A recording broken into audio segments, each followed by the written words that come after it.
Hello, my name is Matthew Lasky, and today I'm going to be talking about a way to reduce the amount of drunk drivers we have in our society today. But first off, I would like to start everything off with a question. Do you guys know how many people die each day just due to an adult who can't stop himself from drinking and driving? It's about 29 people each day, and that's about one death every 50 minutes. And to me, that's kind of ridiculous.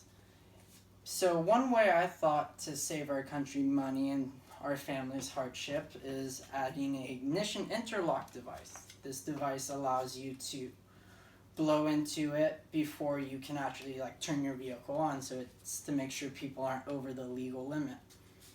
And by having this device added in, it could save our country $44 billion a year that our country spends on adults not being able to make the right choice.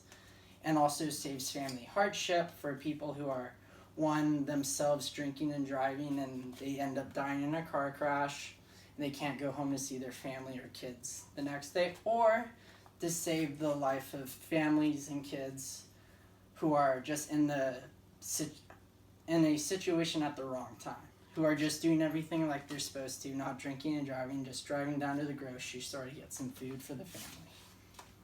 And one way, by adding the ignition interlock device, yes, it sounds kind of outrageous. I presented this idea to my mom.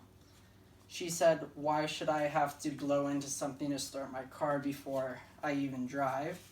And I told her, well, if you think about it, at one point seatbelts and blinkers weren't like a thing at one point, and I bet when they first got added in, why do I need to do this if I'm only driving 5 minutes down to the store to get milk or a soda?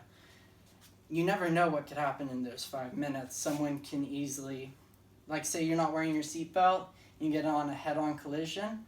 That might be the only thing that saves your life so you don't fly through the windshield. And by having that rule in, that's probably saved millions of lives and damages across our country.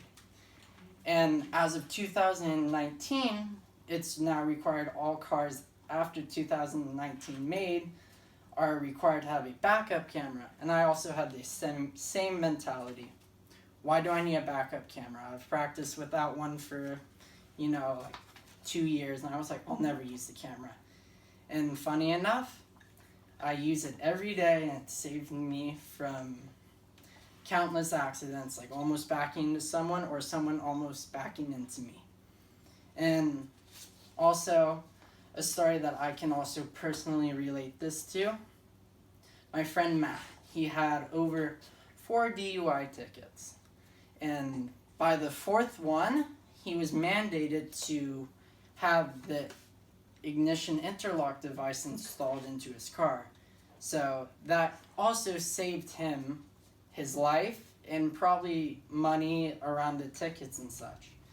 And if this device was mandated before all those tickets, he would have, one, saved a lot more money on car insurance, because once you have one ticket, your insurance goes up a tremendous amount depending what insurance, and that it doesn't go off your record for 10 years. So you're stuck paying that for 10 years.